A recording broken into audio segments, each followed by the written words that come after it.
I'm Irene McDowell, and I've been here for 10 years at Building Hope. We started out at the office behind trade, and then we stayed there for 2 years, and then we moved here.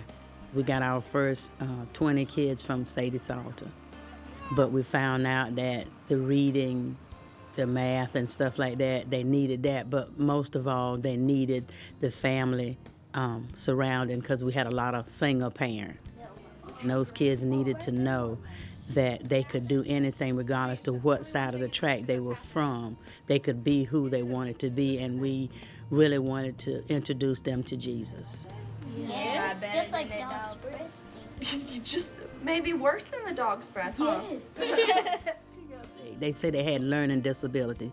That year, I think just about everybody made their grade. And that's the same way we're doing now. We've had children they're making honor roll, principal lists. One little boy last year did it. He said, Miss Irene, this is the first time I've ever made it. I've always wanted to do it. This is the first time I did. And when you see things like that, it's worth getting up every day, coming here, preparing for them, because this is a safe haven for them.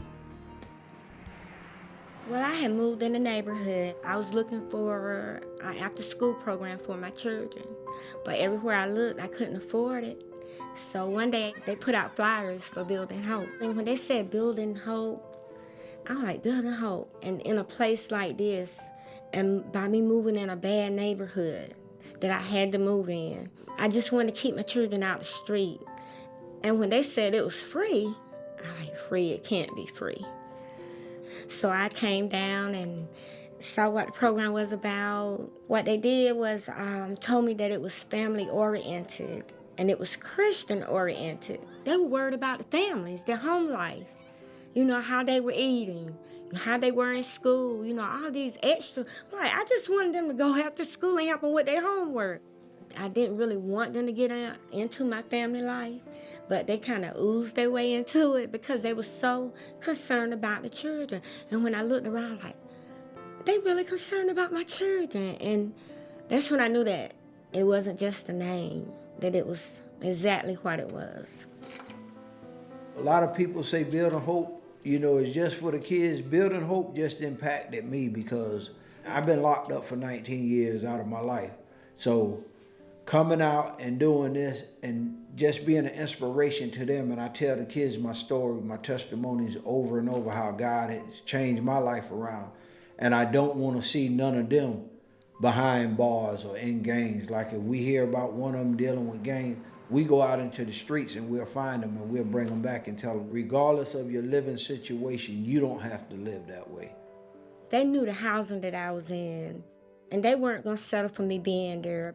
They had came when I knew that I didn't have no food, came and bought me boxes of food. It was like anything I needed. I didn't have to tell them. They already knew. This is my heart. This is where I'm supposed to be, and I know it.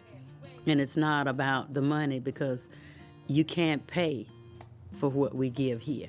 There's no price on it, And that's of ourselves. We give ourselves because God empowered us to do this. And this is what it's all about, God and His love. And we've seen mothers go back to school, open their own business.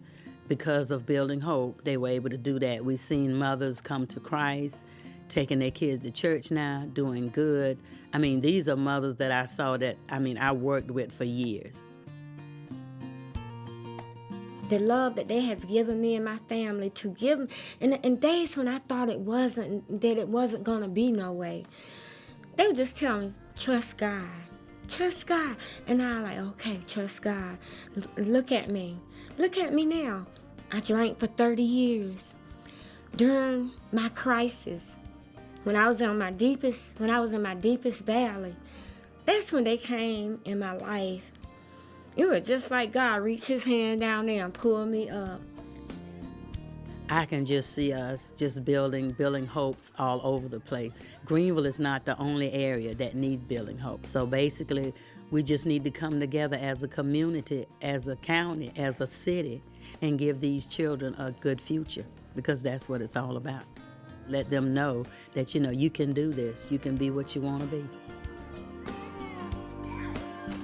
When you say Building Hope, Hope is alive. It is not dead. Hope is something that you never let go of. And when I look around and I look at the children that were there with my children, I see how they are now. I see success written all over their faces. I see their parents in better places, because building hope is about building hope and building families. For I know the plans I have for you. Declares the Lord. Plans to prosper you. Plans to give you a hope in the future.